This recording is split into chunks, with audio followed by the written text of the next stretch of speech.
My home state, Indiana, pretty flat, lots of corn. There's basketball, baseball, but there's also snow and ice and, Indiana, right?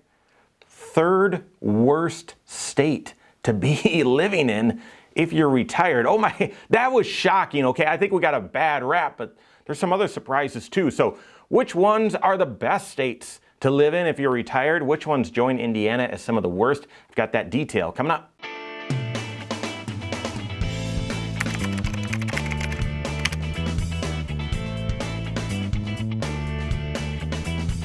My name is Mike Bernard. I'm the host of the Wise Money Show. I'm also one of the certified financial planners right here at Korhorn Financial Group.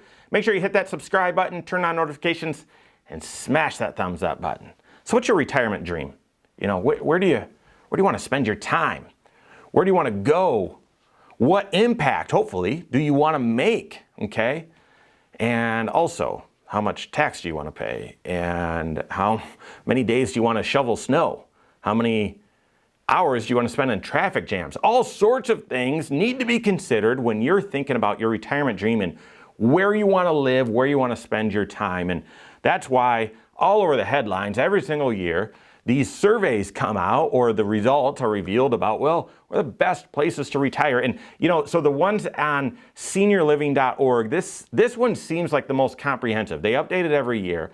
And recently they updated their analysis for the year 2021. Best places to live in as an older individual. So I would say best places to live, best states to live in when you're retired. So they look at 15 different factors, anything from access to quality health insurance or health care to standard of living, to tax burden, whether your Social Security is taxed, all sorts of different criteria. Okay, 15 of them. Check it out. We're going to link the website below in the description. We'll share some graphs and information here, but feel free to check it out.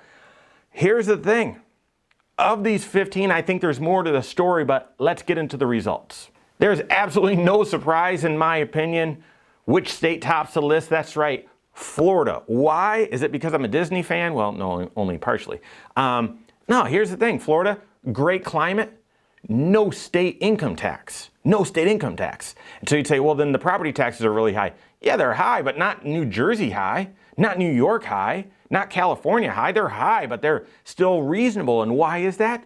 Because, well, at least up until now, and we'll see what happens here with inflation and everything, but housing was relatively affordable. Yeah, if you're going to buy a place right there on the water, land is extremely expensive and hard to insure, by the way, as well. But yeah, I mean, other than that, it's fairly affordable. Lots to do there, and it's a destination spot. So very long life expectancy in Florida and access to great healthcare. So that's number one. Oklahoma, Mississippi, Delaware, they're rounding out, in that top 5. Surprise to me, California is number 8, so in the top 10. To me, that is a little bit surprising simply because of the cost to live. That cost of living is significant. You might not know this, but your biggest expense in retirement is going to be your house, not healthcare. It's your home expenses, and obviously homes in California, the price for a home and maintaining a home is wildly expensive. And then the taxes. Again, the taxes in California are significant and maybe not as high as New York and New Jersey, those states, but very high. So I was surprised. I mean, obviously California, beautiful Gold Coast. I was surprised to see it in the top 10. Not as surprised, though, as I was to see Indiana in the bottom 5. I mean, take a look at the list and see where Indiana ranks. I mean, I think it got a raw deal. Because you look and, it doesn't have long life expectancy and a few other things. But yeah, I don't know how it is the third worst. Let me say it differently. It's more desirable to retire and live in Alaska than it is to live in Indiana or Connecticut. Nothing against those of you that live in Alaska, but to me, retirement's about spending time with people, and in Alaska, it's hard to go vacation and go do other things, and yet it's better to live in Alaska, apparently, based on the survey, this information. Better to live in Alaska, retire in Alaska, than it is to live in Connecticut, or Indiana. So very interesting. The other thing that surprised me on the negative side is Arizona. Arizona comes in at 40th. I don't know. To me, and because of my line of work, I do financial planning. So I've helped a lot of people plan and reach their retirement dream. And if they're going to get a second house, it might be Carolinas. Very likely it could be Florida, could also be Arizona. It seems like those are the 3 or 4 main areas that people vacation or retire to. And I'm shocked to see Arizona being ranked 40th. And again, I'm thinking it gets a raw deal. Go across and look at these columns, see where it ranks. I mean, there's only one area where it ranks pretty poorly, and that is access to quality health care. But other than that, I mean, Arizona's got the dry heat. It's got, beautiful weather, lots of amenities there. I don't know. Why am I bringing all of this up? Number one, it's interesting to look at and see where your state ranks. But number two, doing a 5-factor retirement plan, we've talked about these 5 factors before, has to include, well, where might you want to live? And as you're in your working years, do you need to pick exactly, I want to retire to Indiana, or when I retire, I want to buy a house in New Mexico? No, you don't need to decide that, but you need to start thinking through those ideas.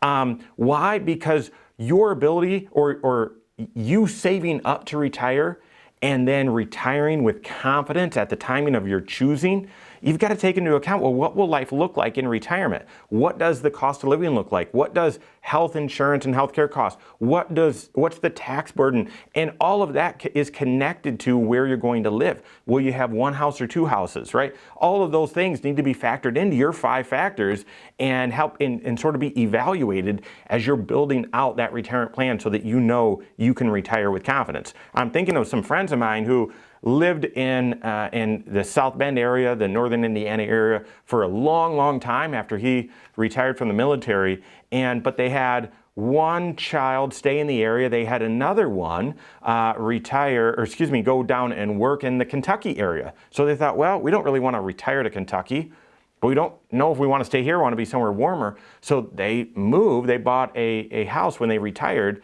in South Carolina. And so all along, for the decade, 12 years or so that we were doing planning work, we were looking at their lifestyle today and increasing that cost of living so that we could represent it for what life would look like for them in South Carolina. Same thing with their house. All along, we thought, well, you could probably sell your house here for this, but then based on the cost of houses in South Carolina, you'd probably need this to buy a house. We were planning for it. And, life turned out where they actually did make that move, but we'd been planning for it all along. So whether for you would score the best states to live in the exact same order that this seniorliving.org company does, or you would say, no, where's family, where's friends, where's the impact that I want to make, how much sunlight is there, all those sorts of things. I don't care how you are going to rank where you want to be in retirement. The point is, have those conversations with your CFP. Incorporate them into your financial plan. Because just the online calculator or the little calculation that you get on your 401k statement, that doesn't account for any of those changes. You need a 5-factor retirement plan that's custom fit and tailored to you to make sure you know that you can retire with confidence and that you're doing what you need to do that. So work with your CFP. If you don't have a CFP on your team, contact one on my team. Find us online, Korhorn.com. That's Korhorn with a K. WiseMoneyShow.com. You can find us there as well, or just send us an email, info@Korhorn.com. All right, there you have it. Go out and take your next wise step in your financial life.